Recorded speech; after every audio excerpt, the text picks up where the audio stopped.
Today we will do the topic multi level inheritance. जैसे कि हमें डायग्राम में दिखाई दे रहा है कि इसमें 3 क्लासेस बनी हुई हैं। जो एक बेस क्लास है वो बी की ड्राइव्ड क्लास है, और जो ये ड्राइव्ड क्लास है वो सी की ड्राइव्ड क्लास है। लिखा हुआ है ड्राइव्ड क्लास सी। ठीक है, तो it is also possible to derive a class from an existing derived class. मतलब एक जो ए के लिए ड्राइव्ड क्लास थी वो सी के लिए बेस क्लास बन गई है। This form of inheritance is known as multi level inheritance. It is implemented by defining at least 3 classes. तो मिनिमम इसमें 3 क्लासेस का होना बहुत जरूरी है, 2 क्लासेस से ये नहीं शो हो सकती। Each derived class must have a kind of relationship with its immediate base class. Kind of relationship का मतलब है कि इनमें आपस में कुछ चीज कॉमन होनी चाहिए, कोई फंक्शन, ताकि वो ओवरराइड कर सके। The figure 13.11 illustrates multi-level inheritance. Here, class B is derived from base class A.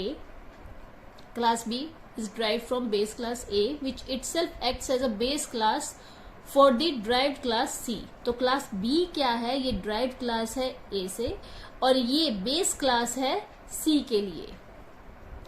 मतलब एक ही क्लास बेस क्लास भी बिहेव कर रही है और ड्राइव्ड क्लास भी बिहेव कर रही है। The class C inherits the members of base class B directly as it is explicitly derived from it, whereas the member of class A are inherited directly into class C. Indirectly कहां से कहां पे जा रहा है? सी ने तो B को ड्राइव किया है, ठीक है, पर सी जो है वो ए के फंक्शंस भी यूज कर सकती है। क्यों? क्योंकि ए ने बी को भी ड्राइव कर रखा है। तो class A are inherited directly into class C. तो क्लास ए की जो फीचर्स है वो इनडायरेक्टली क्लास सी भी यूज कर सकती है थ्रो क्लास बी, क्योंकि इसने क्लास बी को इनहेरिट किया हुआ है। So the class B acts as a direct base class. Class B acts as a direct base class and class A acts as a indirect base class. तो यहाँ पे क्या है? डायरेक्ट बेस क्लास है B class. C की direct base class क्या है? B, क्योंकि हम इसके आगे इसको लिखेंगे। और इनडायरेक्ट बेस क्लास क्या है? A। क्यों? क्योंकि A B में है, B C में है। ठीक है, तो इनडायरेक्टली C भी ए के इक्वल हो गई है। जैसे हम मैथ्स में पढ़ते हैं A is equal to B, B is equal to C, तो indirectly C is also equal to A. ठीक है, class A class B relationship represents the first level of inheritance. First level of inheritance क्या है? Class A class B, and class B class C represent second level of inheritance. In multi-level inheritance, there is no limit to the number of levels in a class hierarchy. कोई limit नहीं है, आप कितने भी levels बना सकते हो, A B C D E F G H I, जितने भी लेवल्स आप बनाना चाहते हो या फिर आपके लिए यूजफुल है आप बना सकते हो। मिनिमम आपको 3 की रिक्वायरमेंट है इसमें। ठीक है, और इसका अब हम देखेंगे प्रोग्राम कैसे बनेगा। इतनी थ्योरी लिखने के बाद और डायग्राम बनाने के बाद आपको प्रोग्राम लिखना है, और फिर प्रोग्राम की एक्सप्लेनेशन देंगे हम। इसका प्रोग्राम जो है सिंगल इनहेरिटेंस की तरह ही है आधा। ठीक है, उसके बाद क्योंकि 2 क्लासेस हमने सिंगल इनहेरिटेंस में हमने पढ़ ली थी, और 3rd क्लास हमने इसके अंदर बस ऐड करनी है, तो हमें ये आधा तो पहले ही लर्न हो गया है। हम एक बार देख लेते हैं। Hash include iostream.h, hash include conio.h, class person, person नाम की एक क्लास बनाई थी हमने। प्राइवेट 2 मेंबर्स हमने डिक्लेयर किए थे, नेम और फोन नंबर। फोन नंबर को हमने पहले रीड करवाया था, नेम और फोन नंबर को, और फिर हमने उनको शो करवाया था। यहाँ पे हमने उनको शो करा दिया। ठीक है, यही हमने किया था सिंगल इनहेरिटेंस में लास्ट वीडियो में। अब हम देखते हैं इसका नेक्स्ट। ये हमारी नेक्स्ट क्लास है, बिल्कुल सिमिलरली वैसी ही है जैसे इस सिंगल इनहेरिटेंस में थी। स्टूडेंट हमारी क्या है? ये बी क्लास जो सी थी वो स्टूडेंट हम मान के चलेंगे, ड्राइव्ड क्लास है हमारी, और बेस क्लास पर्सन हमने इनहेरिट किया है। तो 2 हमने क्या ले लिए? प्राइवेट मेंबर्स ले लिए हैं, data members, roll number and course, और 2 मेंबर फंक्शंस लिए हैं, रीड एंड शो, और असेस स्कोप रेजोल्यूशन यूज करके हमने इनको रीड को कॉल किया है, पर्सन के फंक्शंस को यहाँ पे कॉल करवाया है। असेस पर्सन्स रीड, जो पर्सन क्लास का रीड फंक्शन था उसको भी ये रीड करेगा। उसके बाद ये दोनों रन होंगे। फिर शो में हमने पर्सन का शो ले लिया है, पहले ये पर्सन के शो पे जाएगा, जैसे ये लाइन आएगी ये ऊपर पर्सन के शो पे चला जाएगा और फिर ये दोनों लाइंस एग्जीक्यूट होंगी। अब हम देखते हैं, दो तो हमने कर दिए, सिंगल इनहेरिटेंस की तरह ही है। अब हम थर्ड लेवल पे जाते हैं। जो ये स्टूडेंट क्लास है, जो यहाँ पे ड्राइव क्लास है और ये बेस क्लास है, वो आगे क्या बनेगी, ड्राइव क्लास, और अगली सी क्लास के लिए ये एज अ बेस क्लास बनेगी। अब आगे देखते हैं, हमने क्लास बनाई क्लास एग्जाम, ये यहाँ पे क्या है, ड्राइव्ड क्लास है, और स्टूडेंट जो ऊपर ड्राइव क्लास थी पर्सन की, यहाँ पे क्या आ गई, वो एज अ बेस क्लास ली गई है। तो इसके बाद हमने क्या किया, प्राइवेटली दो मेंबर्स और डिक्लेयर किए, एम और परसेंटेज। ठीक है, पब्लिकली हमने 3 फंक्शंस डिक्लेयर किए हैं, रीड, कैलकुलेट का कैल लिखा है, और ये हो गया हमारा शो। अब रीड, कैलकुलेट और शो जो है वो यहाँ पे हमने इसके आगे इसकी बॉडी मिसिंग है तीनों की। तो क्या किया है इसने, एक नए तरीके से किया है। आप यहाँ पे भी बॉडी बना सकते हो, जैसे हमने ऊपर शो की बनाई हुई है, सेम इस तरह से भी बना सकते हो। अगर आप क्लास एंड करके बाहर उसको डिक्लेयर करना चाहते हो तो आप ये लिखा हुआ है वॉइड एग्जाम। एग्जाम क्या है, हमारा क्लास का नेम, इसका हमारा फंक्शन है रीड। इस रीड फंक्शन को हम यहाँ पे डिफाइन कर रहे हैं, ये इसकी डेफिनेशन, ये हमने सिर्फ प्रोटोटाइप दिया है। अब यहाँ पे हम इसके मेंबर्स को डिक्लेयर करेंगे। अब हमने यहाँ पे इसकी बॉडी में, इस फंक्शन की बॉडी में लिखा है स्टूडेंट रीड, स्टूडेंट के रीड फंक्शन को ये कॉल कर रहा है, और स्टूडेंट के रीड फंक्शन में हमने पर्सन को रीड करवाया था। ठीक है, तो वो भी इंक्लूड हो जाएगा, स्टूडेंट भी इंक्लूड हो जाएगा। उसके बाद ये हमारी एग्जीक्यूट होगी, C out enter marks, as it is print हो जाएगा। जो हम सी आउट में लिखते हैं it will be printed as it is. For int I is equal to 0 I, for loop हमने चलाया है, इसके अंदर 3 चीजें होती हैं। आई हमारा एक वेरिएबल है जिसका हमारा डाटा टाइप है int. Int is the data type of I. I की इनिशियल वैल्यू क्या है, 0, और ये कब तक चलेगी, जब तक 4 से छोटी वैल्यू है, और 1 करके इंक्रीमेंट होगा। सी इन एम आई, ये हमने एम जो था वो एरे लिया था, इसलिए इसने आई की वैल्यूज को 4 वैल्यूज प्रिंट करवाई है, 0 से लेके 3 तक।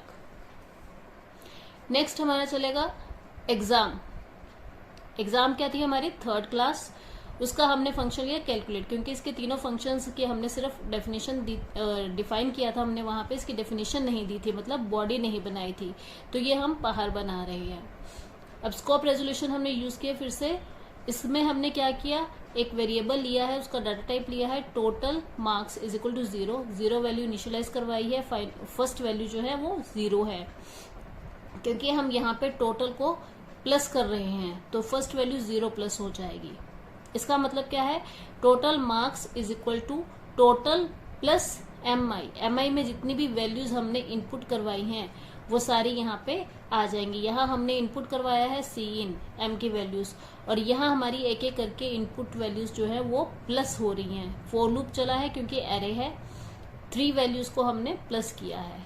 अब परसेंटेज के अंदर हम इसको यूज कर रहे हैं, डबल हमने डाटा टाइप लिया है, यहाँ पे इंट था, इंट को फोर्स करने के लिए यहाँ पे टाइप कास्टिंग की गई है, डबल यूज किया है हमने इसको ब्रैकेट में डाल के, मतलब इंट नहीं यूज होगा, अब यहाँ पे ये डबल डाटा टाइप का हो गया है। तो टोट मार्क्स जो थे उसको हमने 4 से डिवाइड कर दिया, इससे हमारी परसेंटेज आ जाएगी। नेक्स्ट हमने थर्ड फंक्शन जो था वो लिया है एग्जाम, स्टूडेंट शो, ठीक है, C out marks, for int I is equal to 0, I smaller than 4, I plus plus, यही वो फॉर लूप ही चलाया है हमने क्योंकि हमारा एरे था। तो सी आउट परसेंटेज पर जो हमारी परसेंटेज हमने ऊपर कैलकुलेट की थी वो यहाँ शो हो जाएगी। इंट मेन, अब इंट मेन वॉइड मेन भी आप लिख सकते हो, और अगर आप वॉइड मेन लिखोगे तो रिटर्न आप काट दोगे। CLR SCR आपकी क्लियर स्क्रीन हो गई। एग्जाम जो हमारी थर्ड क्लास थी उसका हमने एक ऑब्जेक्ट बनाया E1, रीड को कॉल किया। अब रीड को कॉल करेंगे तो पहले स्टूडेंट का रीड कॉल होगा, तो स्टूडेंट के जो रीड है उसके अंदर हमने पर्सन को भी कॉल किया था, ठीक है, तो वो सारी वैल्यूज यहाँ पे शो करेगा। नेक्स्ट है कैलकुलेट। कैलकुलेट फंक्शन जो हमारा सिर्फ एग्जाम में ही है, तो एग्जाम में ही वो कैलकुलेट होगा। जो भी वैल्यूज m में डली थी वो सारी कैलकुलेट हो जाएंगी।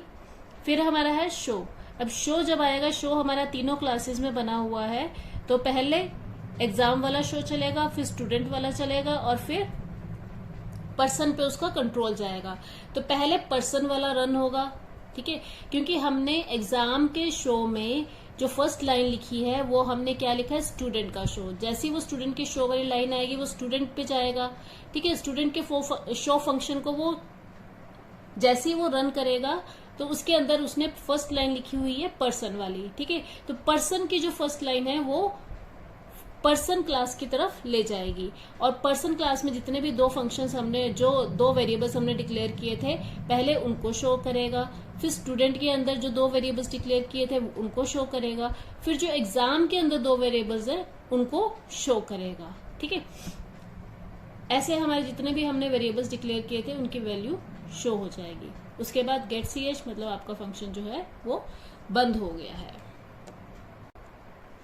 ये मल्टी लेवल इनहेरिटेंस की थ्योरी है। अगर आपका ज्यादा नंबर का आता है तो आप ये थ्योरी एंड में भी इसको एक्सप्लेन करते हुए लिख सकते हैं इस तरह से। The above program implements multi level inheritance. Multi level inheritance show कर रहा था। ये डायग्राम हम पहले बना चुके हैं ABC में। अब यहाँ पे जो हमने प्रोग्राम में बनाया था उसमें हमारा पब्लिक इनहेरिटेंस हो रही है। पर्सन हमारी बेस क्लास थी पहले और स्टूडेंट ड्राइव क्लास थी, ठीक है। तो स्टूडेंट एग्जाम के लिए बेस क्लास थी और वैसे पर्सन की ड्राइव क्लास थी। तो the program inputs the students basic and academic information, calculate result कर रहे हैं, एकेडमिक इंफॉर्मेशन डाल रहे हैं, and displays all the students information, हर तरह की इंफॉर्मेशन को शो किया जा रहा है। The program consist of 3 classes. It consist of 3 classes, person, student and exam. The class person is the base class है पर्सन, ठीक है। The class student is the derived from person base class which itself act as a base class for the derived class exam. Exam के लिए derived class है और इसके लिए base class, exam के लिए बेस क्लास है और इसके लिए ड्राइव्ड क्लास है। The exam class inherits the features of student class. Exam जो है वो स्टूडेंट के फीचर्स को इनहेरिट कर रहा है डायरेक्टली, और एक क्या था, इनडायरेक्टली। इनडायरेक्टली किसके फीचर्स ले रहा है, पर्सन के। In main the statement even dot read, even dot show, even हमने ऑब्जेक्ट बनाया था एग्जाम क्लास का, invokes the respective member functions of exam class as even in the object of this class. Read and show of the exam class, ठीक है। Both the member function accesses same named member function of the student class directly and person class indirectly. वही एक बात repeat हो रही है कि इसको डायरेक्टली वो असेस कर रहे हैं और इसको इनडायरेक्टली। और जो कैलकुलेट फंक्शन है वो क्या कर रहा है, रिजल्ट कैलकुलेट कर रहा है। ये सिर्फ एग्जाम में है तो ये ओवरराइड नहीं होगा। तो वही जब हम इवन हमने ऑब्जेक्ट बनाया एग्जाम का, तो वो जो रीड फंक्शन है, क्योंकि ये रीड फंक्शन तीनों में है, सबसे पहले वो एग्जाम में ढूंढेगा। तो एग्जाम में हमने क्या किया था कि स्टूडेंट के भी फंक्शन को कॉल किया हुआ था, तो वो स्टूडेंट में जाएगा। स्टूडेंट के अंदर जब वो जाएगा तो उसमें हमने पर्सन को स्कोप रेजोल्यूशन करके यूज किया हुआ था, कॉल किया हुआ था, तो वो पर्सन के भी फंक्शंस को यूज करेगा। अगर जो रीड फंक्शन है एग्जाम में नहीं फाउंड होता तो वो स्टूडेंट के ही रन करेगा। तो वो एक लाइन में सबको सर्च करेगा जब भी हम इसको कंपाइल करेंगे और रन करेंगे, ठीक है। इतना आपके पेपर के लिए सफिशिएंट है।